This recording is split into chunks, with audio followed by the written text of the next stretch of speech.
Telangana RTC ఉద్యోగుల సమస్యల్ని పరిష్కరించే దిశగా ప్రభుత్వం కీలక అడుగు వేసింది. దానికి సంబంధించిన బ్రేకింగ్ ఇది. టీజీఎస్ ఆర్టీసీ సమస్యల పరిష్కారానికి కమిటీ ఏర్పాటు చేసింది, ఉత్తర్వులు జారీ చేసింది తెలంగాణ ప్రభుత్వం. ఉద్యోగులపై సమస్యలపై నివేదిక ఇవ్వనుంది కమిటీ. మరోవైపు ఆర్టీసీ జేఏసీని చర్చలకు పిలిచింది యాజమాన్యం. కాసేపట్లో సచివాలయంలో యూనియన్ నేతలతోటి సమావేశం ఉండబోతోంది. రేపటి నుంచి సమ్మెకు పిలుపునిచ్చింది ఆర్టీసీ జేఏసీ.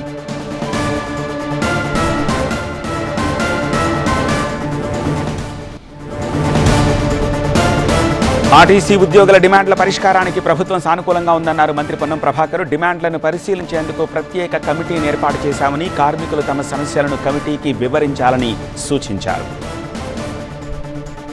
ఆర్టీసీ కార్మికులకు సంబంధించినటువంటి సమ్మె పరిష్కారము, ప్రయాణికులకు సంబంధించి ఇబ్బంది కలగద్దనేటువంటి ఆలోచనతో వాళ్ళన్నీ కూడా ఇప్పటికే ప్రభుత్వం ప్రతి అంశంలో సానుకూలంగా ఉంది. నిర్ణయం తీసుకునే అంశం సంబంధించినటువంటి కొంత తాత్పర్యం జరగచ్చు. ఏది ఏమైనా ఇప్పుడు అధికారులతోటి అన్ని రకాల అంశాలను చర్చించడానికి 4 వారాల కాల వ్యవధితోటి కమిటీ ఏర్పాటు చేసినాం. నేను ఆర్టీసీ ప్రజలందరినీ కూడా మరి కమిటీకి వాళ్ళ యొక్క అంశాలను విన్నవిస్తే గౌరవ ఉప ముఖ్యమంత్రి గారు నేను ప్రభుత్వం తరఫున కూర్చొని అధికారుల దగ్గర నివేదిక తీసుకొని అదేవిధంగా అవసరమైన ఉద్యోగ ప్రజలందరితో కూడా కలిసి తప్పకుండా అన్ని సమస్యలు పరిష్కరిస్తాం. సంక్షేమము, ఉద్యోగులది, ప్రయాణికుల సౌకర్యం, సంస్థ పరిరక్షణ తప్పకుండా చూస్తాం.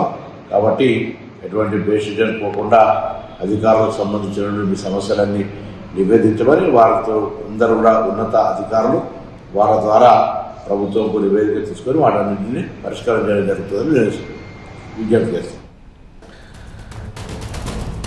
చర్చలు ఫలిస్తాయా? సమ్మె సైరన్ మోగుతుందా? ఆర్టీసీ సమ్మెపై ఉత్కంఠ కొనసాగుతోంది. తమ డిమాండ్లు పరిష్కరించే వరకు వెనక్కి తగ్గేది లేదని జేఏసీ నేతలు ఇప్పటికే ప్రభుత్వాన్ని హెచ్చరించారు. ఈ చర్చల్లో సానుకూల నిర్ణయం వస్తేనే సమ్మెను విరమిస్తామని, లేదంటే రేపటి నుంచి సమ్మెకు దిగి బస్సులకు బ్రేకులు వేస్తామని స్పష్టం చేస్తున్నారు. మరోవైపు రవాణా మంత్రి పొన్నం ఆర్టీసీ ఎండీ నాగిరెడ్డి ఉదయం సమావేశమయ్యారు. కార్మికుల సమ్మె విరమింప చేసేందుకు ఏం చేయాలనే దానిపై చర్చించారు. కార్మికులను నష్టపోనివ్వమని, వారిని గుండెల్లో పెట్టుకుని చూసుకుంటామని మంత్రి హామీ ఇచ్చారు. ఎవరికీ నష్టం జరగకుండా చర్యలు తీసుకుంటామని ప్రభుత్వం పేర్కొంటోంది. ఒకవేళ చర్చలు విఫలమై అర్ధరాత్రి నుంచి సమ్మె అనివార్యమైతే తీసుకోవాల్సిన ప్రత్యామ్నాయ చర్యలపై కూడా అధికారులు దృష్టి సారించారని అన్నారు పొన్నం. మా ప్రతినిధి ఎలేందర్ దీనికి సంబంధించిన డీటెయిల్స్ అందించేందుకు లైవ్లో సిద్ధంగా ఉన్నారు. ఎలేందర్, రేపు మార్నింగ్ ఫస్ట్ అవర్ నుంచే స్ట్రైక్ వెళ్తామని చెప్తున్నారు. 32 పాయింట్ల ఎజెండా ఇచ్చారు. ఏదో 5-10 అంటే కనీసం డిస్కస్ చేయడానికి టైం ఉంటుంది. కమిటీ ఇప్పుడే కాన్స్టిట్యూట్ అయింది. కమిటీ ఆ 32 పాయింట్లను డిస్కస్ చేయడానికి ఎంత టైం ఎక్కడ ఉంటుంది? సో చర్చలు కొనసాగే అవకాశం ఉందా? రేపటి నుంచి సమ్మె కంటిన్యూ చేస్తూ చర్చల్ని కొనసాగిస్తారా? ఏం జరుగుతోంది అసలు? అయితే ఆర్టీసీ తలపెట్టినటువంటి సమ్మె రేపటి నుంచి స్టార్ట్ అవుతుందనేది ఆర్టీసీ జేఏసీ ఇప్పటివరకు అయితే చెప్పింది. అయితే దీనికి సంబంధించి ప్రభుత్వం ఒక కమిటీని వేసింది.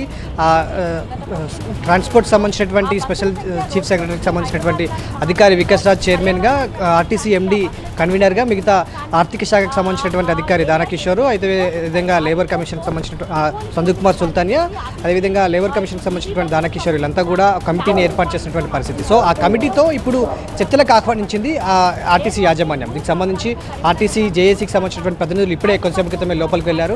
సో ఈ మీటింగ్ తర్వాతే రేపటి నుంచి సమ్మె ఉంటుందా ఉండదా అనే అంశాలపైన కొంత క్లారిటీ వచ్చే అవకాశం ఉంటుంది. ఎందుకంటే వీళ్ళంతా ముందు నుంచి ఒకటే విషయం చెప్తున్నారు, మమ్మల్ని ఇంతవరకు ఏదైతే ఎన్నికల సమయంలో మాకు ఇచ్చినటువంటి హామీలు ఏవైతే ఉన్నాయో అవి ఇచ్చారు తప్ప ఎప్పటి నుంచి మమ్మల్ని పట్టించుకున్న సందర్భం ఎక్కడా లేదు.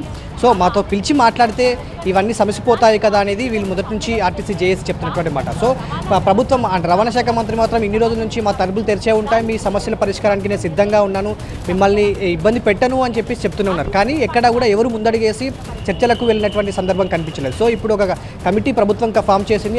ఆ కమిటీ ఆధ్వర్యంలోనే ఈ సమస్యల సొల్యూషన్కి ఒక ముందడుగు పడింది. కాబట్టి ఆ కమిటీతో ఇప్పుడు జేఏసీ నాయకులు చర్చిస్తున్నారు. కాబట్టి సో తప్పకుండా సమ్మె ఉండదు అనే ఒక క్లారిటీ అయితే వచ్చే ఛాన్స్ అయితే ఉంది. సో ఏదేమైనా సమ్మె ఉంటుందా ఉండదా అనే అంశాలకు సంబంధించి ఈ మీటింగ్ అనంతరం జేఏసీ నాయకులు బయటికి వచ్చి చెప్తే కానీ ఒక క్లారిటీ వచ్చే అవకాశం అయితే లేదు. సో ఏర్పాటు చేసినటువంటి కమిటీ దాదాపుగా 4 వారాల పాటు సమయం ఇచ్చింది ప్రభుత్వం.